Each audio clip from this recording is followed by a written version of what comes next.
this sort of content could go negatively viral because I think there is people that misunderstand the conversation we're having now out of context because life is. We'll get cancelled for this, bro. You cut that out. You can put this out there. I'll probably. It's never bad to make a mistake. The worst thing that we can do as a company is make a mistake and not learn from it. Pain makes people pay attention. People aren't patient. Everyone wants to get rich tomorrow. Never walked so much in Hong Kong before. First time.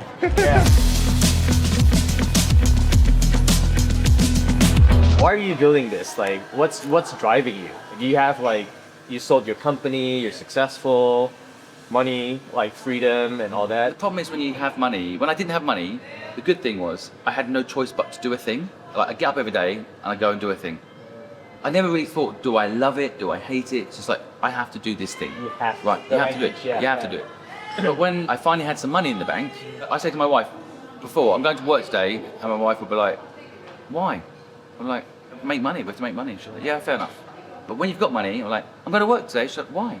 We need to make money? No, we don't. What's the real reason? No, I don't know why I'm going, actually. So that made me, for the first time, really dig deep, like, the purpose of my work. Why am I doing it? Because if it's just to make money, I love making money, but it can't just be that. It's got to be something else. Why would you want to help someone who's kind of like lazy or doesn't want to help themselves? But I'm lazy. Uh-huh. I think it's like, I hate to see humans drifting through life. Uh-huh. People that watch our videos are the people we're helping the most. The person in the video may or may not make it, but I want to highlight this apathy. Like there's 1.2 million kids in England right now, come out of university, they can't find a job. 1.2 million. And because of apathy, they're on social service benefit, living at home, and they're not being productive for themselves or society. So how do you fix that? You don't tell them, you show them. Got it. You show them what life looks like if you have apathy. And life is, basically it's one single tone until you die. Or you have this crazy, like we do, right? I have highs, I have lows. Like I'm alive, you know? Even when I'm having lows, I'm alive. I'm feeling something. What's your plan? Our plans now is just rebuilding my personal brand. I think doing more content, sharing value about my experience, e-commerce, and of course our resources. But I'm very fascinated by the whole AI growth. So we're looking more into like how to automate a majority of our operations and manpower using AI. When we went to China, we've seen so much things being done with AI. They are so advanced. Even like their large language model, it's just crazy. Even their apps, they made it all free, and I think they just banned like 600 million China yuan to promote this product to ensure the entire population in China is going to be embracing AI. So it's just crazy, like how fast they're growing, like with AI and all the technology. Even like there's almost no cash payments anywhere in China. Even if you want to use cash, people's like, dude, like where are you living in like the last 18th century? You know, I go to China. It's the invention capital. I didn't even know Shenzhen. I mean, you told me Shenzhen, maybe I'd think cheap products. You know, like inventing things, patents. This place, you can make something here so cheap, so quick, such high quality. That's not the image you have of China, it. It's just all it is like cheap, make money. Back in those days, like especially growing up, it's like media, portray China as like cheap, shitty products, and all. My lesson I took when I come here, the image of somewhere and what it actually is. I tell everybody, you've got to travel somehow. Hitchhike, work in the places you go to, like just experience places, because media gives you a very small lens on what it's really like. Do you think like sometimes like there are people that also don't appreciate the free information? Because we've been through courses, right? We've taught free courses, we've taught paid courses, we've taught expensive courses, events, and the success stories are usually the people who have paid money, as opposed to the people who have consumed the free information. Because like there's some sort of pain that people owe. It's a little bit like people paying the gym membership. If it's free, it's free, I can just go anytime, and they make up excuses. And usually people who pay for some things, they say, oh shit, if the gym membership, it's an investment, and there's some sort of like push for them to actually want to take action. I mean, that's sort of also something that we have noticed. I'm not sure, like, The thing is, it's confirmation bias. You kind of want it, if people pay, they pay attention, right? It's actually not true. Pain makes people pay attention, not paying. Pain makes people pay attention. I have gym membership at 5 gyms in the world. I haven't been to the gym in a week. I have a gym membership here, I have a gym membership in Dubai, I have a gym membership too here in England. And I'm not going because that's not enough pain for me. Yeah. Do you know what makes me go to the gym? My mate, who's German, says to me, Simon, you're fat, should we go to the gym together tomorrow? Community, commitment. I know if I go to the gym, I sleep better, right? It's got nothing to do with money. I know plenty of people that pay for gym membership and never go. But if they are told by their doctor, if you don't go to the gym tomorrow, you're gonna die. Pain makes people pay attention. If you actually look at their success stories, 100%, they paid money, sure. But if you look deep, they've got pain. That's why they turned up. Because there's plenty of people that paid the money, didn't turn up. They're missing pain. I find this conversation fascinating because I again, like, all the big companies are free. And they monetize another way. Yeah. Again, if this was clicked wrong, it's given a bad reputation, you know, like, oh yeah, Facebook doing it to sell my data. Yeah, but you know that now. The problem was before they didn't tell you that. But now you know it. Now, do you want to pay? And they won't use your data. Or you want it free, and they need to make money somehow to cover that cost. Yeah. So they'll use your data. I think that's fair trade. Yeah. People keep saying you can't make money out of my data. Well, you're getting a free product. yeah. You might not agree with this, but it's just something I think. So it doesn't mean I'm right, but like, I don't think I actually experienced unconditional love until I had a kid. Oh. Because I have conditions when I love my mum or my brothers. If they treat me badly, they steal from me or they do something bad. I have conditions, right? So it's not unconditional love between siblings, between me and my parents. But when you have a kid, it is unconditional love. Best way to describe it. Like, I love my wife, right? We've been together 24 years. I'd do anything for her. She's helped me have a great life, and she loves me, and she's kind. She's smarter than me. She's made me smarter. But if there's a train coming, right, and I see my wife, and she's about to walk in front of the train, and if I push her out the way, she'll live, I'll die. When I see her, there will always be, this is conditional love, there is always going to be a moment where I'm like, I've got to save her, I love her, but if I do, I'll die. And there's a split second where you might think about it, right? Whereas if my kid is walking in front of the train, there's no even one split second thinking about it. Oh, wow. There's no, it's like, oh my kid, push him out, and I'll die. Fine, absolutely fine. You know, like there's not even a second. That's unconditional love. But conditional love, and I went to my poor wife, she's like, so you'd let me die? I'm like, no, I just have to think about it. If I'm going to be a better parent, I would probably save you, but there might be a split second where I'm too late and you die first. So when your mum, you will never understand it totally how your mum feels about you. She will rather starve and you go to university. Yeah. That's the unconditional love commitment. My mom was, I think, one and a half years ago. I just came back from a personal development, like therapy training, and I asked my mom, what's your biggest regret? So I asked her, what's your biggest regret? And she's like, oh, I didn't let you finish your university. She Yeah. blames herself. Yeah. And that was like after so many years. She cried. Yeah, you so know, yeah. so I showed her because she only saw the drawbacks of me not going through, and she thought, because she knew I quit because like she was having financial problems, right? So I said, hey, like if you let me through education, I might not turn out to be the man of who I am today, and I might just be a 9-to-5 like corporate. Yes, I'm dreaming. How do people find their purpose, Julie? I think doing a lot of deep work would definitely help. I think sometimes we just get so caught up with day-to-day life, and we don't have time to pause and think and go deeper into what's inspiring and what's driving them. Okay. Finding their values and making sure like you're building something that matches and aligns with their values. I think is very important. I get thousands of DMs every week of people that are needing help. I wonder, would you be willing to be a mentor and help some of those people? Definitely, yeah, for sure. They can Thank you very much. Sorry to have been rude to you. You interrupted me for a reason. I needed your help and I didn't even know it. Thank you for saying hello. Simon. Maybe. Good hook. Wow. I was like.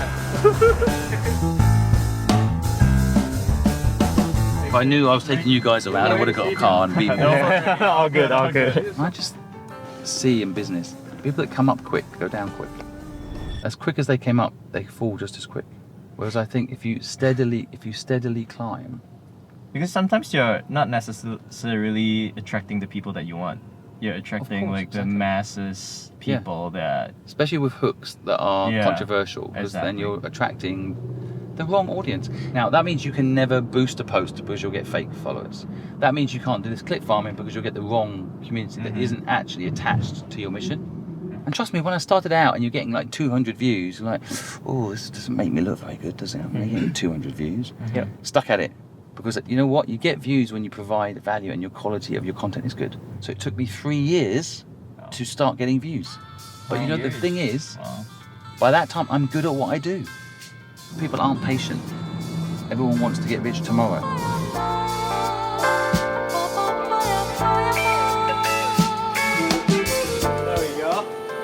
How are you, brother? Good to see you. So good to see you. Hey guys, I think It's not open. I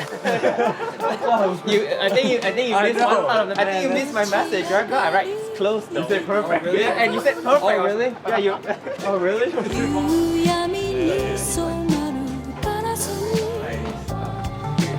二人して食事に One of my favorite quotes. It's about the Chinese farmer. Have you ever heard that one? It's a Chinese proverb or a story that goes: there's a son and his dad that live somewhere out in the countryside, and the son ends up falling and breaking his leg, and then the whole village comes in and they're like, "We're so sorry that your son broke his leg," and then the dad goes, "Well, I don't know." And then the next day, the military comes in and they're like, "Hey, your son needs to serve for military," and then he can't serve. Yeah, I think I saw that. So then he goes, "Well, I don't know." And the story is that you never know if something bad is a good thing or a bad thing. Usually, just like plays out in different ways. Sometimes like when we pan out like years and we look back, it usually turns out to be good. Oh, yeah. Talk about like why we name our clawbot Bella. I don't know why, but I would love to know. So like one of my assistants, like my old assistant, her name is, and she stole from us. No Yeah, way. she stole from us like $50,000. Fuck. Right? My partner named it Bella because the better.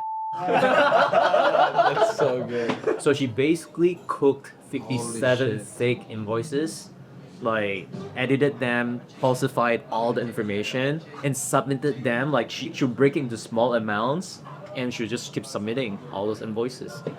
And the invoices look exactly the same, because like for every charge you need to attach an invoice. So she'll reconcile it, every single one. That sucks. Bro, it's fucking crazy. crazy, bro. That's so Like, bad. I think Evan and I, we talked about this, like how much I've helped her. Like with my support, with my advice, I like even paid for her nutritionist. I paid for all this stuff. You get her on a diet, like loan her money when the mother needs cancer and all that stuff. Oh man, that's And- crazy. And that backstab was like, it hurts, man. Like it fucking hurts. The first time I met her at my friend's wedding, I said like, I would like to bring you along with my travels, like so you can take care of all my needs. But I said you can't be like, I mean, like Capital Pub is all about like becoming your best version. Yeah, becoming fit. It's like how, and then you show them to the system. That's the motto of the night. You either go big or you go home. Wow. You know, Singapore was great. Like we scaled to 0 to 20 million in 1 year. Just only Singapore market. Wow, Really? Yeah, Singapore market only. Seriously, wow. Crazy. But we did it very aggressive, so we kind of had some pushback as well from like we walk in, people like we would recognize, oh, you're the e-com guy, And that was the incident like we were too loud, you know. yeah. And there was the part where Steve talking about like a little bit inauthentic. We needed to do like what our marketing guy would say, hey, you need to use your Lambo. you know? At the time, my mindset is like do whatever it takes, right? Yeah, of course. But I didn't realize it's also content I don't like, that I don't feel aligned with. Yeah, but I think like throughout all of that, I actually said that to Simon the other day. Doing anything and finding out that you don't like it or that it's not really resonating with yourself is just as valuable as finding that one thing that does, because knowing what you don't want is arguably even more valuable than knowing what you want, because Totally agree. you get to what you really like, and you get to actually form your opinion. Remember, what you do for the community by doing these videos. That's at least like my frame of mind, and knowing how much I enjoy making them, you know, and like holding on to that. That's like really what's allowing me to keep showing up, because it's definitely not easy. It's definitely gonna get tiring. It's definitely at some point gonna feel like a chore, you know. That's just how it goes. But yeah, bro, like your content, like so natural, so raw, so authentic. Yeah, So I like that really gives me like confidence that, oh wow, there's actually someone that can actually do that. Personally, again, like for whatever it's worth, my 2 cents. Yeah. Everything that you learn is like it's valuable to a lot, and like we as people who are pretty quick with it and have done this for a while also tend to really quickly assume that this is not valuable. But like I've sat with people that are making north of $100 million a year, and I run them through how I do things, and they're literally sitting there like blown away, like holy fuck, like I haven't been able to sleep since we last spoke because I've been wanting to like implement this now. It's just so valuable for people to learn from how you guys are gonna do those things and are already doing those things, no matter at what level. When people build software, they focus on the interior, they focus on the nice steering wheel, they focus on the panorama rooftop, but they forget to focus on the core value proposition, getting someone from A to B. That's what validation is about. Like, how can I get someone from A to B? Yeah. Second question is, how can we get someone from A to B in style? You know, so even that in itself is so valuable, and it's arguably one of the biggest mistakes that anyone makes when entering the software space, which is why you validate. So like even looking at some common mistakes or mistakes that you've made yourself in the past could be incredible things to hold on to then explain to those around you. You know? I think sometimes we just, probably not we, but probably I think sometimes I just want to be perfect. Yeah. There's a perfectionist thing, and it became like roadblocks. Right. And I think sometimes when I film, like there's like, oh, it's okay to kind of like struggle or stop or like don't know what to say. Well, I think but I think like that's also what takes that layer of authenticity away, right? Because if you'd ask me what's the one way to stand out, just in general in life, it's like when you are as much yourself as possible, no one can copy you. Authenticity is the way.